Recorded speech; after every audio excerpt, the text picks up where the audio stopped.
नमस्कार दोस्तों, यमराज ने बताया कि स्वर्ग में जाने का सच्चा अधिकारी कौन मनुष्य होता है। नमस्कार दोस्तों, आपका स्वागत है हमारे धार्मिक कथाओं के चैनल ज्ञान गंगा पर। तो चलिए आज की कथा की शुरुआत करते हैं।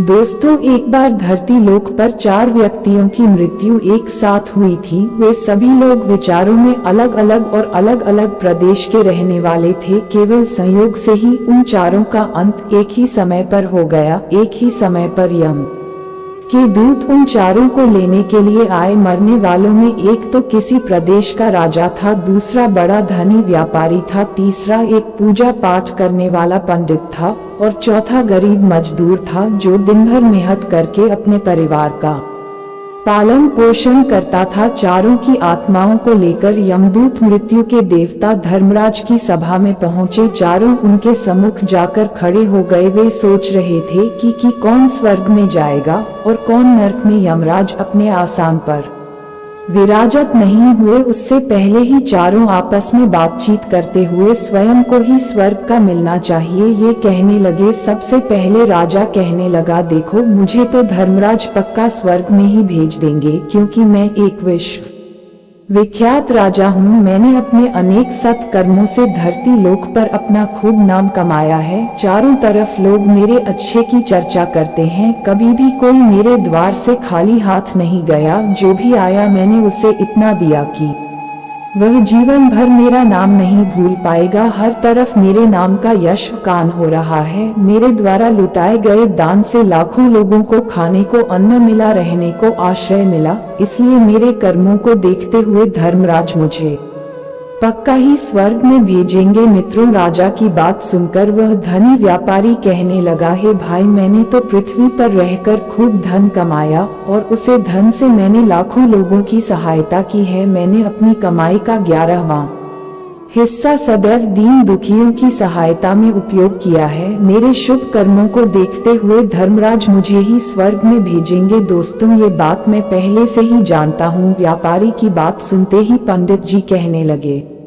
अरे भाई, क्यों फिजूल की बातें कर रहे हो? स्वर्ग में जाना कोई आसान काम नहीं है। स्वर्ग में जाने के लिए दान धर्म के साथ साथ पूजा पाठ करना पड़ता है। इसलिए स्वर्ग में प्रण तो मैं ही करूँगा, क्योंकि मैंने भगवान का खूब जब तक पूजा पाठ किया है। पूरा जीवन मेरा पूजा आराधना में बीता है। मेरे शुभ कर्मों के कारण मुझे ही धर्मराज स्वर्ग का दरवाजा खोलेंगे। यह बात मैं अच्छी तरह से जानता हूँ। जब इस प्रकार तीनों ने अपनी अपनी बातें की अपने अपने लिए, तो आप सब उसे चौथे व्यक्ति मजदूर की ओर की देखते हैं कि अब ये क्या कहता है। क्या इसने भी कोई अच्छा काम किया है या नहीं, या फिर इसका पूरा जीवन मजदूरी करते हुए दूसरों के अधीन रहकर ही बीता है। मजदूर उन सब की बातों को चुपचाप नीचे नजरें झुकाए खड़ा सुनता रहा और वे तीनों बड़े गर्व से अपनी प्रशंसा में जुटे थे। तभी धर्मराज अपने साथी चित्रगुप्त के साथ दरबार में हाजिर होते हैं। चित्रगुप्त के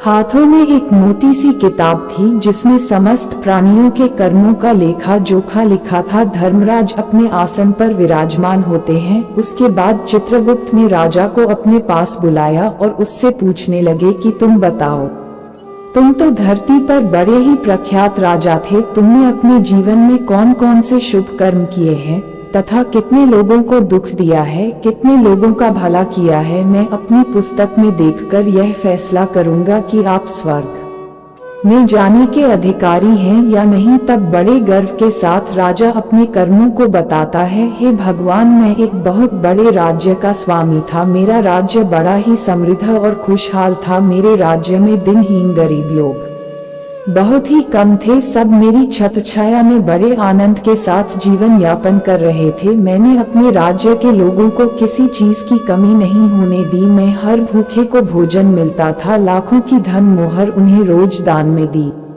जाती थी। प्रजा के लोग मुझसे बहुत खुश रहते थे। दिन रात में यही मेरे जीवन के अच्छे कर्म है। राजा की बात सुनकर चित्रगुप्त ने अपनी पुस्तक उठाई और उसमें देखने लगे। पुस्तक में देखकर उन्होंने राजा को बताया कि तुम जो कर रहे हो वह सर्वथा सत्य है। तुमने अपनी प्रजा को बहुत सुख दिया है, परंतु इसके साथ साथ तुमने बहुत बड़ा अपराध भी किया है। तुमने अपने राज्य की सीमा को बढ़ाने के लिए जितने युद्ध लड़े हैं, उन युद्धों में हजारों लाखों की संख्या में सैनिकों ने अपनी जान गंवाई है। उन सब की मृत्यु का कारण तुम बने हो। उनके परिवारों को, उनके बच्चों को अनाथ करने वाले तुम हो। उनके स्त्रियों को विधवा बनाने वाले भी तुम हो। उनकी माँ की गोद भी सुनी करने वाले तुम हो। तुमने अपने ही सैनिकों के हजारों परिवारों को घर दुख दिया है। युद्ध लड़कर राज्य बढ़ाने से अच्छा था कि तुम अपने पड़ोसी देशों से मित्रता करके उनके साथ व्यापार बढ़ते, आपका राज्य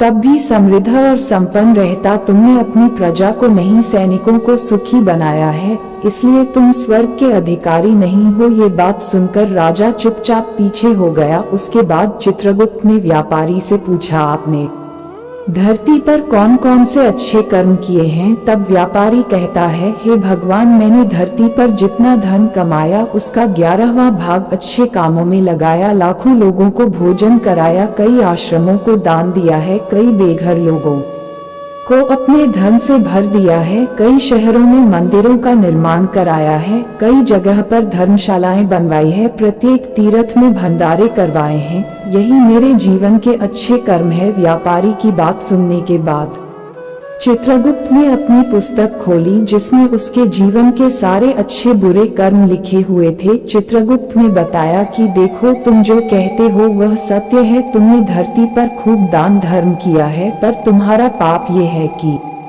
तुमने धरती पर जो दान धर्म किया है वह तुमने उस पैसे से किया है जिसको कमाने के लिए तुमने बहुत झूठ बोला है, बहुत ठगी की है, कई चीजों में मिलावट करके बेचा है, नकली चीजों को असली के दामों में बेचा है, कितने व्यापारियों को रास्ते से हटाया है। तुम्हारे इन कर्मों से अनजाने में कितने लोग बीमार होकर मार गए, कितनों ने आत्महत्या कर ली, कितनों की मेहनत का पैसा तुम्हारे पास चला आया। उन सब लोगों की बददुआ तुम्हारे साथ है। तुमने जो कुछ भी अच्छा काम किया है वह कर्म शून्य होता है, इसलिए तुम्हारे पास भी तुम्हारा कोई शुभ कर्म नहीं है। तुम स्वर्ग में जाने के अधिकारी नहीं हो। चित्रगुप्त की बात सुनकर व्यापारी भी बड़ा उदास होकर पीछे हो गया। उसके बाद पंडित जी को आगे बुलाया और पूछने लगे, तुमने अपने जीवन में कौन से अच्छे कर्म किए हैं? तब पंडित जी कहते हैं, हे भगवान, मेरा पुण्य ये है कि मैंने हजारों लोगों को ज्ञान दिया है, हजारों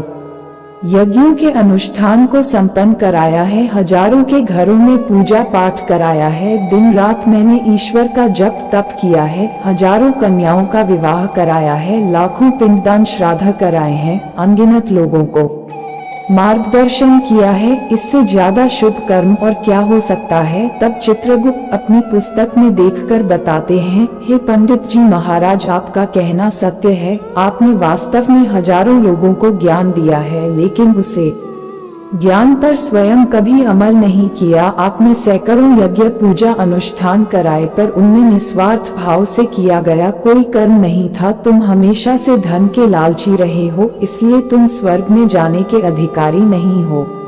अब तो उदास होते हुए पंडित जी भी पीछे हो गए। अब बचा केवल मजदूर इंसान। ये देखकर बड़ा हैरान था कि अब तक वह जिनको इतना महान समझ रहा था उनमें से कोई भी स्वर्ग का अधिकारी नहीं रहा। तो मैं कैसे स्वर्ग में जा सकता हूँ? मुझे तो स्वर्ग की कल्पना भी नहीं करनी चाहिए, क्योंकि मैं तो कभी पूजा पाठ जप तप या दान करने के लायक भी नहीं था। तो शुभ कर्म कहाँ से करता? मैं तो मेहनत मजदूरी करके सारे जीवन अपने परिवार का भरण पोषण करता रहा। वह मजदूर ये सब बातें सोच ही रहा था। इतने में ही चित्रगुप्त ने उसे भी आवाज लगा दी और उससे पूछा, किंतु वह मजदूर तो पहले से ही कहने लगा, भगवान, मैंने धरती पर एक गरीब के घर में जन्म लिया था। दान हवन पूजा पाठ करने के मैं लायक ही नहीं था, तो मैं शुभ कर्म कहाँ से करता? मैं तो अपने परिवार का पोषण बड़ी मुश्किल से कर लेता था। मैं जानता हूँ भगवान कि मैं स्वर्ग में जाने का अधिकारी नहीं हूँ। मैंने धरती पर भी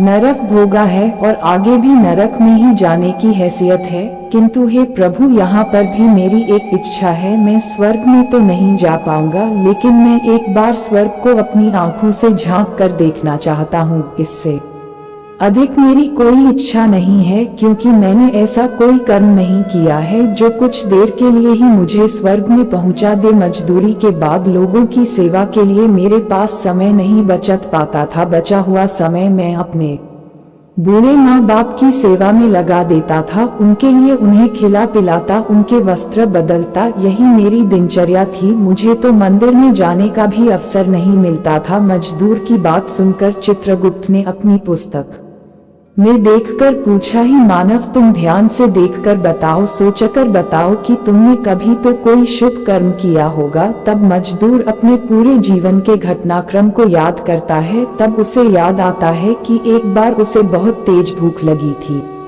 वह रोटी खाने के लिए बैठा ही था, कितने में वहां एक बहुत ही कमजोर बीमार कुत्ता टहल हुआ आ गया, जो ठीक से चल भी नहीं पाता था। वह आकर मेरे सामने बैठ गया और मेरी रोटी की ओर गौर से देखने लगा। मैं समझ गया कि वह कुत्ता बहुत भूखा है। मेरे अंदर से आवाज आई कि बेजुबान जानवर को छोड़कर तो अकेला कैसे खा सकता है। मैंने वह रोटी स्वयं न खाकर उस कुत्ते को खिला दी। उस दिन मैंने पूरे दिन भूखे पेट रहकर ही काम किया था। मजदूर की बात सुनकर चित्रगुप्त मुस्कुराए और उसका हाथ पकड़कर बड़े सम्मान के साथ उसे स्वर्ग में लेकर गए और बोली, वास्तव में आप ही स्वर्ग में रहने के अधिकारी हो। प्राणियों पर दया दिखाना ही सबसे बड़ा शुभ कर्म है।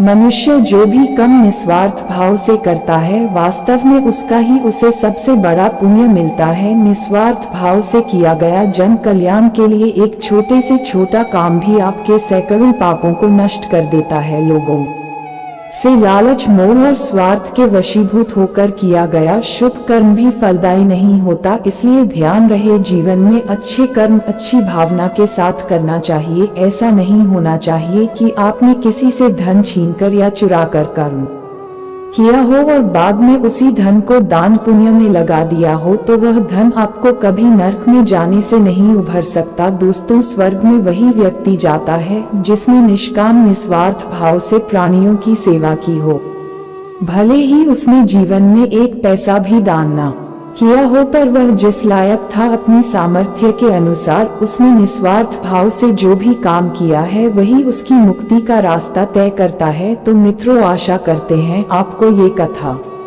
अवश्य ही अच्छी लगी होगी। तो हमारे चैनल ज्ञान गंगा को लाइक सब्सक्राइब करना ना भूलिए। साथ ही कमेंट में जय श्री कृष्ण अवश्य लिखें। आप सभी का धन्यवाद।